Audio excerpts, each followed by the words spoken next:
When we talk about ambitious conservation, KAZA, it's got to be, like, in its own category, you know? It's wild to think about.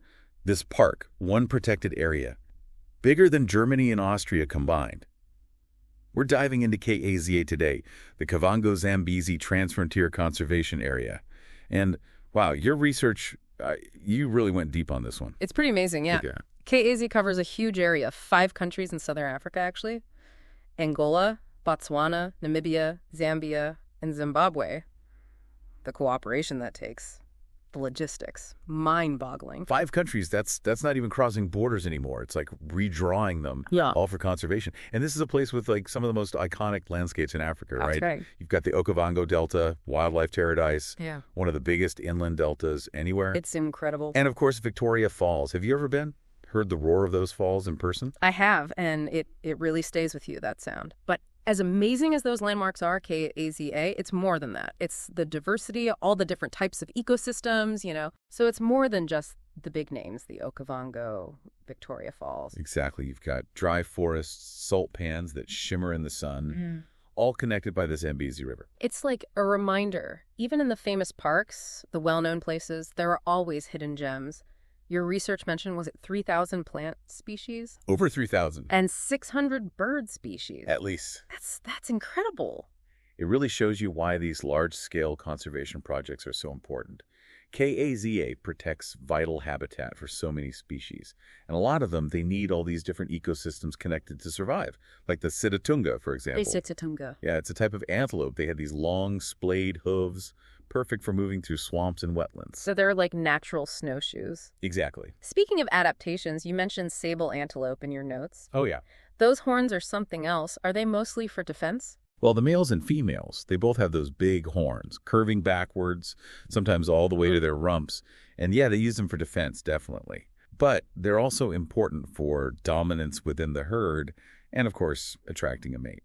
Gotta make an impression. Though I wonder, if you're an antelope and you've got these giant horns, is there ever a point where it's like, okay, looking impressive, but also kind of a target, like maybe too much of a good thing? You got to find that balance, right? Standing out, blending in, but managing a place like KAZ, so big, so much going on. I imagine that comes with its own set of challenges. We talked about 5 countries working together. That's huge.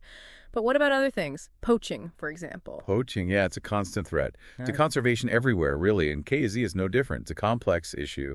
Poverty plays a role, lack of economic opportunities. And then there's the demand for illegal wildlife products, unfortunately. Yeah, it's a tough reality, but gotta face it, especially in a place like this. It seems like KAZ, though, from what I've read, they're trying to be proactive about tackling this stuff. For sure. One way is getting local communities directly involved in the conservation work.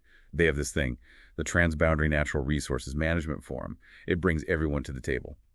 Local communities, the governments, NGOs, all working together, trying to find solutions that are good for people and wildlife.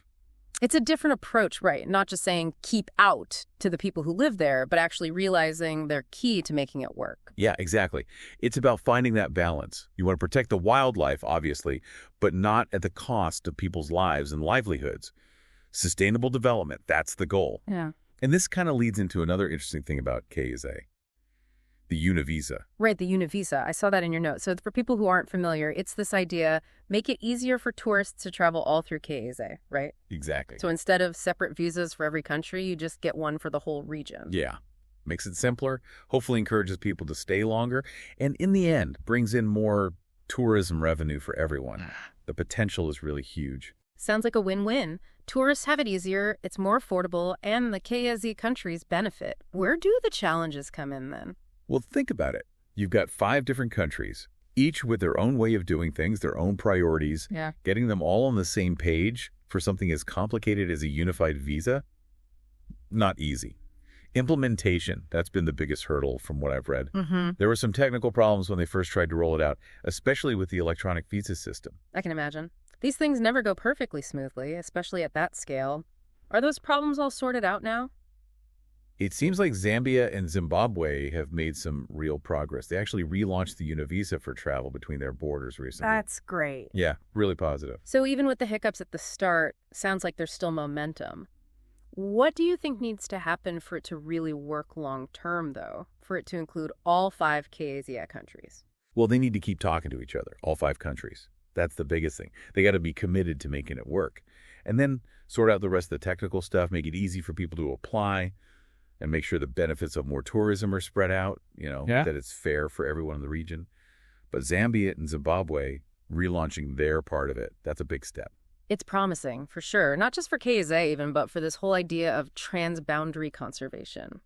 Okay, so let's say someone's listening to us, they're hooked, they want to experience KAZA for themselves. What should they know? What advice would you give someone planning a trip there? First thing I'd say is get ready for something special. KAZA is huge, and it's remote. It's not your typical vacation. Yeah, it's about roughing it a bit, yeah. Yeah, you got to be up for adventure. So planning is key. Figure out what you want to do, what kind of experience you're after. Classic safari, 4x4, bumping along, trying to spot lions, elephants, or maybe something different like a Mokoro trip in the Okavango Delta. Right, a Mokoro, for people who don't know, it's like a traditional canoe dug out of a tree trunk. Yeah. It's a really peaceful way to see the Delta up close. But you were saying other options for people. Oh, tons. If luxury is your thing, KAZA has some amazing lodges. Yeah. Stunning views, and you get to see some of the most iconic wildlife up close.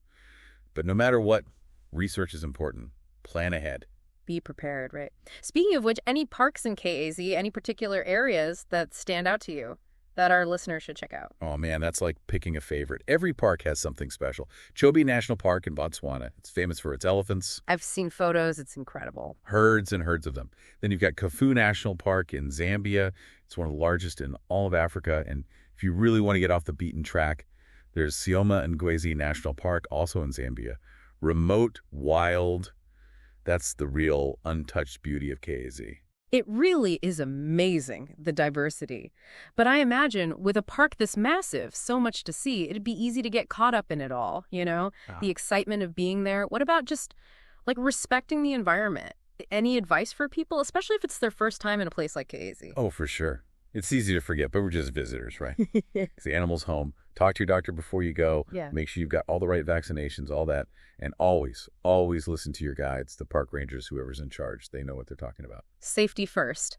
So I'm curious, looking at all the research you've done on KAZ, it's obviously way more in-depth than, your average travel guide. Anything that surprised you? Or that, made you rethink some of your ideas about conservation? What I find really interesting about KAZI is that it's not just about, sectioning off land and keeping people out, which is how a lot of conservation used to be done. It's about realizing that to protect these places for the long term, you've got to involve the people who live there. It's got to be a collaboration. And KAZA, it's proof that this can work. It gives me hope, honestly. Yeah, definitely a good sign. So for our listeners, taking it all in, all this info, what's the one thing you hope they remember about KAZI? I'd say KAZI reminds us that to protect nature, we've got to break down the walls we build between countries, between communities, between us and the natural world. That's a great way to put it. And with a park this incredible, with stories hidden everywhere you look, the only question left is, what story will KAZA inspire in you? What will you discover?